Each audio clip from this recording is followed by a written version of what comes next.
They said I could join the family dinner if I paid for the groceries. Then they stuck me at the folding table because you're not married yet. I stayed silent. Gave my niece a USB stick. Now my cousin's engagement's off, my uncle's yelling, and I'm gone. What was on that USB stick around to find out I'm Mia, and if you've ever felt like the oddball at a family gathering, this story's for you.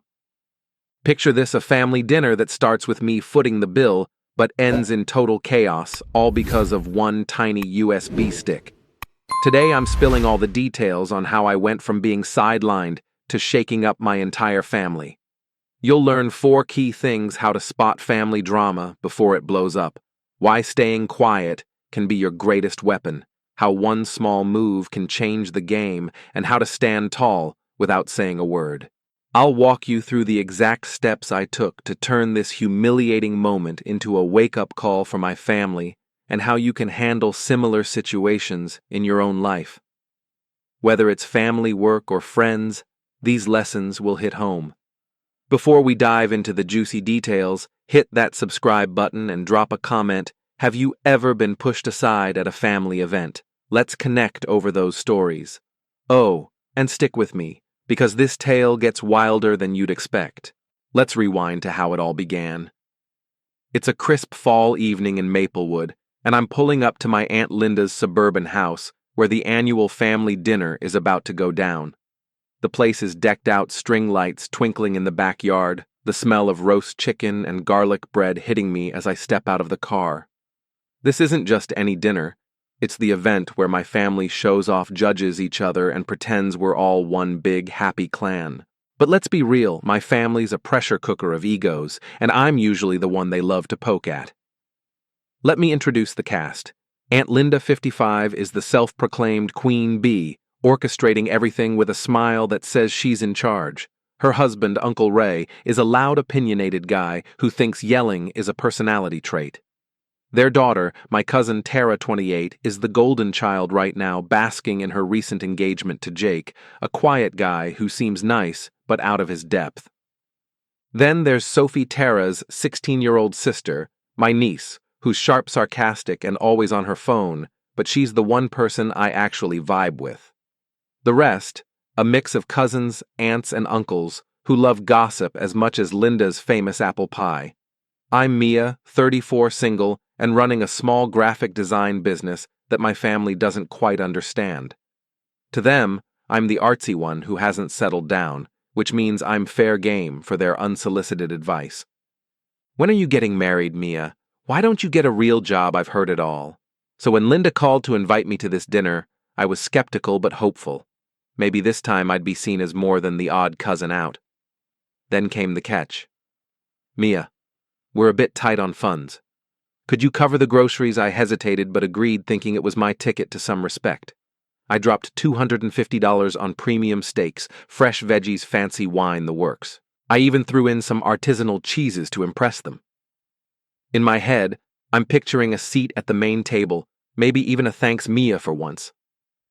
As I walk in, arms full of grocery bags, Linda's all smiles, but I catch Tara whispering something to Jake, and Uncle Ray's already cracking open a beer, ranting about politics. Sophie gives me a quick nod, her earbuds half in, half out. The vibe feels familiar. I'm here, but I'm not really here. You know, Tara's engagement is the big news, and the whole night is set up to celebrate her. She's showing off her ring, talking about her dream wedding venue, and everyone's eating it up. Jake just nods along, looking like he'd rather be anywhere else. I'm thinking, okay, I paid for the food, I'm part of this. Maybe tonight's different. But there's this undercurrent. Linda's directing everyone like a stage manager, Ray's making backhanded comments about my freelance life, and Tara's acting like she's above us all. Sophie's the only one who seems to notice the tension, shooting me a look, like, you seeing this too. I've been to enough of these dinners to know they're a minefield, but I figured I'd play nice, eat, and get out. Little did I know this night was about to go from awkward family vibes to a full-blown soap opera, and it all started with where they decided to seat me. Dinner's ready, and Aunt Linda's dining room looks like it's straight out of a magazine-polished oak table, flickering candles, plates piled high with the steaks and sides I paid for. I'm feeling good, maybe even a little proud, thinking my $250 grocery haul has earned me a spot among the real adults. I'm ready to laugh, and maybe get through this night without the usual jabs about my single status. But as I move toward the main table, Aunt Linda stops me cold. "Mia, you're over there," she says, pointing to a rickety folding table in the corner of the room shoved against the wall like an afterthought. It's got wobbly legs, a plastic tablecloth, and paper plates, nothing like the fancy setup everyone else gets. Sophie's already there picking at her food, along with two younger cousins drawing on napkins. I freeze. What I managed to say, hoping I misheard. Linda smiles, but it's that tight, patronizing smile she's mastered. "The main table's for couples and parents, Mia. You're not married yet, so you're with the kids." My stomach drops. Tara, sitting at the head of the main table with Jake, lets out a little smirk, like this is some hilarious joke. Uncle Ray laughs loudly, saying, "Don't worry, Mia, you'll get there someday." The rest of the family either avoids eye contact or nods like this is perfectly normal. Jake looks uncomfortable but says nothing. Sophie glances up from her phone, giving me a sympathetic frown, but it doesn't help. I'm 34, not 14, and I just bankrolled this entire meal, $250 worth of groceries, including the wine they're all sipping. And I'm banished to the kids' table. I want to scream, to call out the unfairness, to point out that I'm not some teenager who needs to be sidelined. But every eye is on me, waiting for a reaction. Tara's still smirking. Linda's already turned back to her guests, and Ray's launching into some loud story. I feel like I'm back in high school, the odd one out, judged for not fitting their mold. My face burns, but I don't say a word. I just walk to the folding table, sit down on a creaky chair, and stare at my lukewarm mashed potatoes. Sophie whispers, "This is so dumb," but I just shrug, trying to play it cool while my mind's racing. Inside, I'm furious not just at Linda, but at all of them for acting like this is okay. As I pick at my food, I notice the dynamics at the main table. Tara's playing the perfect fiancé, laughing at Jake's lame jokes, but it feels rehearsed. Linda's directing the conversation like it's her personal talk show, and Ray's dominating with his usual rants. I'm invisible over here except when someone needs a refill on the wine I bought. I could have made a scene, called out Linda's ridiculous rule, demanded a real seat, but I know that's what they expect. They'd love to paint me as the dramatic one. So I stay quiet, eating my meal, watching and thinking. This isn't just about a table. It's about years of being dismissed, underestimated, treated like I'm less because I'm not married or settled. And in that moment, sitting at that wobbly table, I decide I'm not letting this slide. Not this time. Sitting at that wobbly folding table, pushing around my mashed potatoes, I'm not just mad, I'm done. The humiliation of being sidelined at my own family's dinner after I shelled out $250 for their meal is burning me up inside. But I keep my face neutral, watching the main table where Aunt Linda's holding court Tara's playing the perfect fiancé, and Uncle Ray's shouting over everyone. Sophie, my niece at the kids' table with me, gives me a look like she gets it, but I'm already somewhere else in my head. This isn't just about tonight. It's about years of being the family's punching bag, the single artsy cousin who doesn't fit their mold. And as I sit there, something clicks. I've got something they don't know about something I stumbled across weeks ago that could turn this whole dynamic upside down. Let's rewind a bit. About a month before this dinner, I was at a family barbecue at Linda's place. It was the usual chaos, kids running around, Ray grilling burgers, Tara showing off her new engagement ring to anyone who'd listen. I was grabbing a drink from the cooler when I overheard Tara on her phone tucked behind the patio. She didn't see me, but I heard everything. She was laughing with a friend, saying Jake's family was tacky and small time. Then she dropped the bomb. "I'm not in love with him, but that ring, worth it. He's my ticket to a better life." I froze, pretending to mess with my phone so she wouldn't notice me. My heart sank for Jake. He's quiet, maybe a bit naive, but he doesn't deserve that. Tara's words stuck with me like a bad taste I couldn't shake. I didn't say anything at the time. Confronting her would have started a war, and I wasn't ready for that. but I started paying attention. Tara's Instagram was public, and she wasn't exactly careful. A few days later, she accidentally posted a screenshot of her DMs in a story. It was up for maybe 10 minutes before she deleted it, but I saw it. The messages were brutal. She was trashing Jake's mom's cooking, calling his sister's job pathetic, and joking about how she'd upgrade her lifestyle once they were married. I took a screenshot of my own just in case. Then, at another family event, I caught a voice memo on my phone when Tara was ranting to a cousin about settling for Jake because of his stable job. I wasn't spying exactly. It was more like the truth kept falling into my lap. Back at the dinner, sitting at that folding table, those moments come rushing back.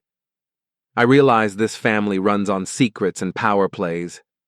Linda controls everything Ray bulldozes with his voice, and Tara's playing everyone with her fake smiles.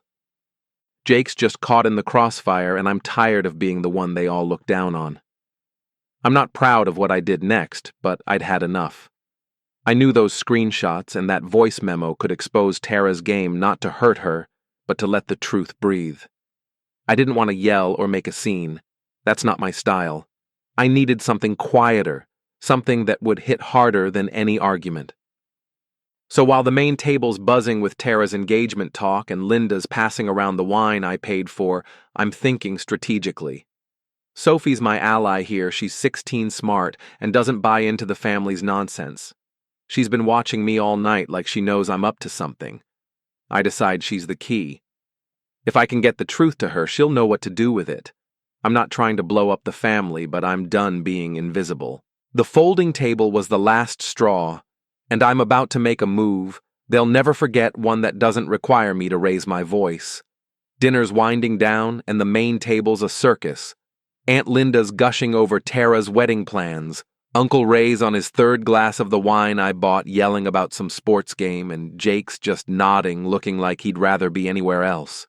I'm still at the folding table, picking at my dessert, the sting of being sidelined burning hotter with every passing minute.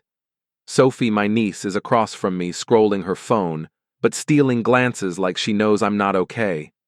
The rest of the kids are distracted, drawing on their paper plates. I'm done eating, done pretending, and ready to leave this humiliating night behind. But before I go, I know it's time to make my move, not with a shouting match, but with something sharper, quieter, and way more effective. As everyone's clearing plates, I catch Sophie's eye and motion her to follow me to the hallway, away from the chaos.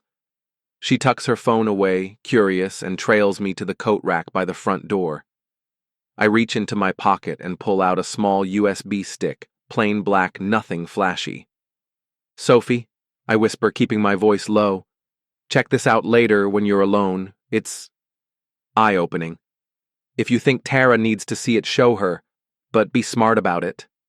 Her eyes widen, a mix of intrigue and teenage mischief. She doesn't ask questions, just nods and slips the USB into her hoodie pocket. I give her a quick smile, grab my jacket, and head out the door without saying goodbye to anyone else. My heart's pounding, but I feel a strange calm, like I've just lit a fuse and walked away. What's on the USB? It's not a bomb, but it might as well be. I'd loaded it with the screenshots from Tara's Instagram DMs, the ones where she trashed Jake's family, calling his mom's cooking gross and his sister's job a joke. There's also that voice memo from the barbecue, where Tara bragged about upgrading her life with Jake's money, not love. I didn't hack anything or snoop beyond what was public or overheard. It was all stuff Tara left out in the open, like she thought no one would care. I'm not trying to destroy her life, but I'm done letting her skate by while I'm stuck at the kids' table, dismissed for not being married yet. Sophie's the perfect messenger. She's close enough to Tara to get her attention, but skeptical enough to see through her act. I know she'll watch it, and I know she'll show Tara. That's all I need. As I drive away from Linda's house, the string lights fading in my rearview mirror, I feel a mix of nerves and relief. I'm not a vengeful person, but that folding table was the final straw. For years, I've swallowed their jabs about my job, my single status, my weird life. This USB isn't about petty revenge, it's about letting the truth do the talking. Tara's been playing Jake, and he deserves to know. Linda and Ray need to see their golden child isn't so perfect. And me, I need to stop being invisible. By the time I'm halfway across town, my phone's still silent, but I know it's only a matter of time before that USB does its work. I pull into a cafe, order a latte, and wait for the fallout. I'm barely settled into a cozy cafe across town, sipping a latte and scrolling my phone on silent when the first signs of chaos hit. My screen lights up with a flood of notifications, 20 missed calls, a dozen texts and voicemails piling up from Aunt Linda, Tara, even cousins I haven't spoken to in months. I don't answer. I just lean back, take another sip, and let the storm unfold. The USB stick I gave Sophie has done its job, and now my family's perfect little dinner is unraveling faster than a bad soap opera. Here's how it went down based on the frantic messages and what Sophie later filled me in on. Back at Aunt Linda's house after I slipped out, Sophie didn't waste time. She's 16, curious, and not one to sit on something juicy. She plugged the USB into her laptop in her room, away from the post-dinner chatter.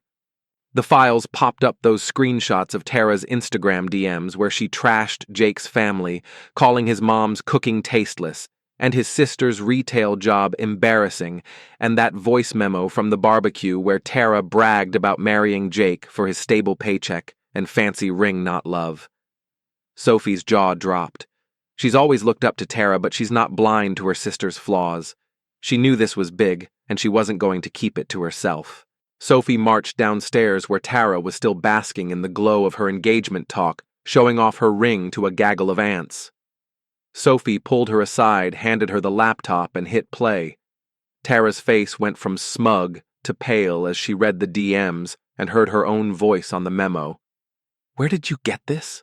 she hissed, but Sophie just shrugged, saying Mia gave it to me.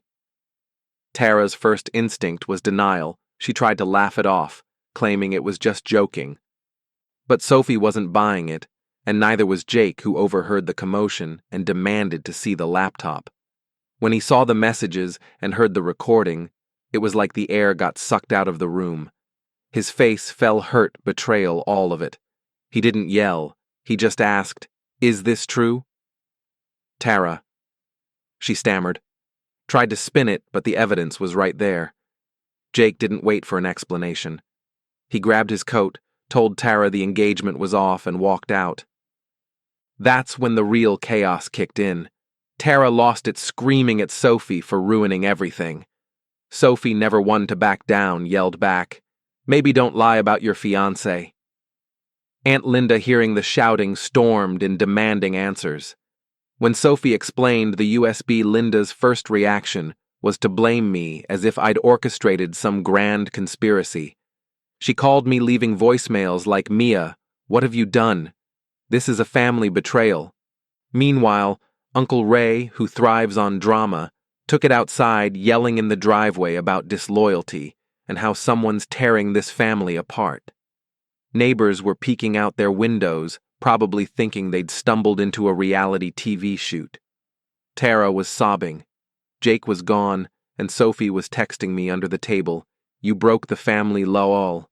I'm sitting in that cafe, phone buzzing like a beehive, and I feel calm. Not gleeful, not guilty, just steady. I didn't make Tara say those things or act that way. All I did was hand Sophie the truth and let it do the heavy lifting. Jake deserved to know who he was marrying. Linda and Ray needed a wake-up call about their golden child, and I needed to stop being the family's doormat. The folding table was one slight too many, and this was my way of saying I'm done. I don't answer the calls. I don't reply to the texts. I just finish my latte, tip the barista, and let my family deal with the mess they've been ignoring for years.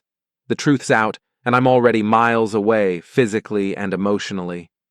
Here I am sitting in that cafe, my phone buzzing with voicemails and texts from my family, but I'm not picking up. The USB stick I gave Sophie has turned Aunt Linda's perfect dinner into a whirlwind of drama. Jake's walked out. Tara's engagement is over, and Uncle Ray's yelling in the driveway. You might think I'm gloating, but I'm not. I'm just done. Done being the family's scapegoat, the single cousin who gets sidelined while everyone else plays happy families. That folding table wasn't just a seat, it was a symbol of how they've treated me for years, and I was tired of swallowing it. So let's talk about why I handed Sophie that USB and let the truth shake things up. This wasn't about revenge or some petty grudge. I didn't wake up planning to ruin Tara's engagement or make Linda's dinner implode. But sitting at that kid's table after paying $250 for their meal, something snapped. For years, I've been the odd one out 34 single, running my graphic design business, which they dismiss as not a real job. Every family gathering, it's the same Mia, when are you settling down, or you're still doing that art thing. The folding table was the final jab, a loud and clear message that I'm not worthy of the main table because I don't fit their mold of success. I could have argued made a scene, but that's what they wanted, a chance to paint me as the dramatic one. Instead, I chose silence and strategy. That USB loaded with Tara's DMs trashing Jake's family and her voice memo admitting she was using him wasn't about destroying her. It was about honesty. Tara's been playing a role charming everyone while hiding her real motives. Jake deserved to know the truth about the woman he was about to marry. Sophie was the perfect messenger. She's young, fair, and doesn't buy into the family's fake perfection. I trusted her to handle it, and she did. I didn't need to yell or confront anyone. I just let the truth do the talking. Linda and Ray needed to see their golden child wasn't flawless, and I needed to stop letting them walk all over me. I'm not saying I'm a saint. Digging up those screenshots and recording that memo wasn't my proudest moment, but after years of being dismissed, judged, and stuck at the metaphorical kids' table, I had to draw a line. Silence can be louder than shouting, and one small move like handing over a USB can shift everything. This was my way of saying, I'm here, I'm valid, and I'm done being invisible. As I sit in this cafe watching the notifications pile up, I feel a quiet strength. The truth's out and I don't owe anyone an explanation. I stood up for myself and that's enough. So what can you take away from this family dinner disaster? First, family drama, like any drama, thrives on secrets and unspoken grudges. If you see it building, call it out early or it'll fester like a bad wound. Don't let it simmer until it explodes. Second, silence can be your superpower. I didn't argue or make a scene at that folding table. I used one quiet move with that USB to say everything. You don't always need to shout to be heard. Sometimes a strategic step speaks louder. Third, know your worth. That kid's table was a metaphor for how my family saw me, less than because I'm not married or settled. Don't let anyone put you in a box or make you feel small, whether it's family, co-workers, or friends. Finally, use truth wisely. That USB wasn't about hurting Tara. It was about giving Jake clarity and shaking up a dynamic that needed to change. Truth can heal or reveal, but wield it with care, not cruelty. These lessons aren't just for family fights, they apply anywhere you feel sidelined, from boardrooms to friend groups. Stand up for yourself even if it's in your own quiet way, and never let anyone keep you at the folding table of life. Okay, your turn. Have you ever been stuck at life's kids' table, literally or figuratively? Drop your story in the comments. I read everyone. If this drama hit home, smash that like button, subscribe, and ring the bell so you don't miss what's next. I'm cooking up another wild story full of twists and lessons you'll wish you knew sooner. Trust me, you'll want to be there for it. Hit subscribe and let's keep the conversation going. See you in the next one.